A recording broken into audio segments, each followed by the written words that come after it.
उठो, जागो और तब तक ना रुको जब तक लक्ष्य प्राप्त ना हो जाए।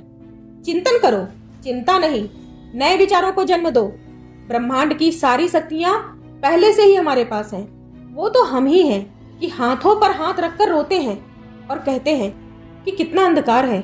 स्वामी जी की शिक्षाएं ज्ञान का खजाना है। स्वामी जी का जन्म 12 जनवरी 1863 को कोलकाता में हुआ था।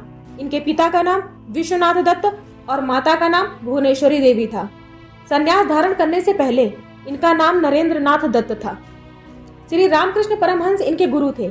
स्वामी जी ने अपने ज्ञान और शब्दों से पूरे विश्व भर में हिंदू धर्म के विषय में लोगों का नजरिया बदला। शिकागो, अमेरिका में 11 सितंबर 1893 में विश्व धर्म सम्मेलन हुआ था, जो कि दुनिया का सबसे शानदार सम्मेलन था, जिसमें स्वामी जी ने पूरी दुनिया को भारत की संस्कृति, सभ्यता, विचार, धर्म और गीता का पाठ पढ़ाया था।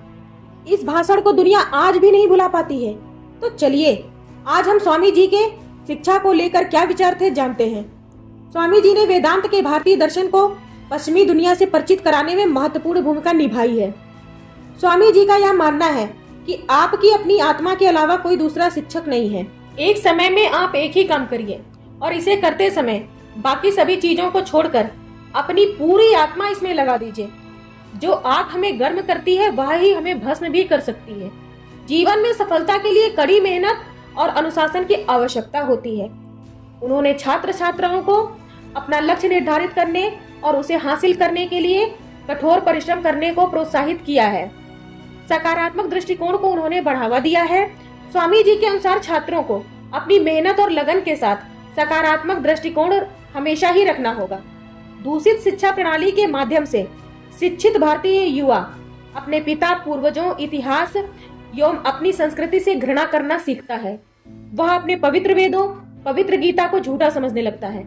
अपनी संस्कृति के गौरव के बदले इन सब से घृणा करने लगता है और विदेशियों की नकल करने में ही गौरव महसूस करता है। इस शिक्षा प्रणाली के द्वारा व्यक्ति के व्यक्तित्व का ना तो निर्माण ही हो पाता है और ना ही कोई सहयोग ही मिलता है।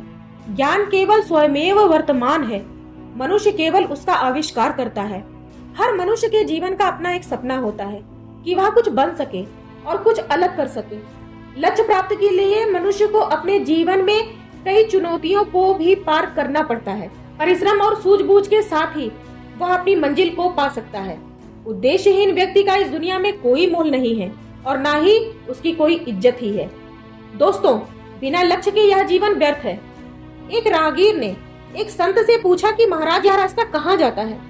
संत ने जवाब दिया, ये रास्ता कहीं नहीं जाता है, आप बताइए कि आपको जाना कहाँ है? व्यक्ति ने कहा कि महाराज, मुझे मालूम ही नहीं है कि मुझे जाना कहाँ है। संत ने कहा कि जब कोई लक्ष्य ही नहीं है तो क्या फर्क पड़ता है, रास्ता कोई भी हो, बस भटकते रहिए।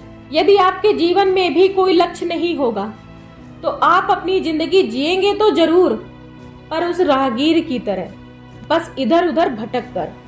और लक्ष्य होने से आपको ये मालूम होता है कि आखिर जाना किधर है। वास्तव में असली जीवन उसी का है जो कि परिस्थितियों को बदलने का साहस रखता है और लक्ष्य निर्धारित करके अपनी राह खुद ही बनाता है। अगर बार बार असफलता हाथ आती है तो भी निराश नहीं होना है।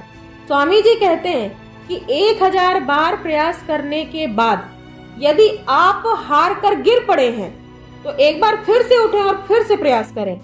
हमें अपने लक्ष्य की प्राप्ति तक स्वयं पर विश्वास और आस्था रखनी होगी और सोच हमेशा सकारात्मक रखनी होगी। जब तक जीना है तब तक सीखना है। अनुभव ही सर्वश्रेष्ठ शिक्षक होता है। यदि विद्यार्थी इन बातों पर अमल करेंगे तो वह दिन दूर नहीं जब भारत में तकनीकी ज्ञान भी प्रचुर मात्रा में उपलब्ध होगा और तकनीकी स्तर पर भी भारत विश्व के सामने नई नजीर पेश करेगा। स्वामी विवेकानंद जी की शिक्षाएं आज भी प्रासंगिक हैं और उनमें व्यक्तियों और समाज को समग्र रूप से ऊपर उठाने और बदलने की शक्ति है।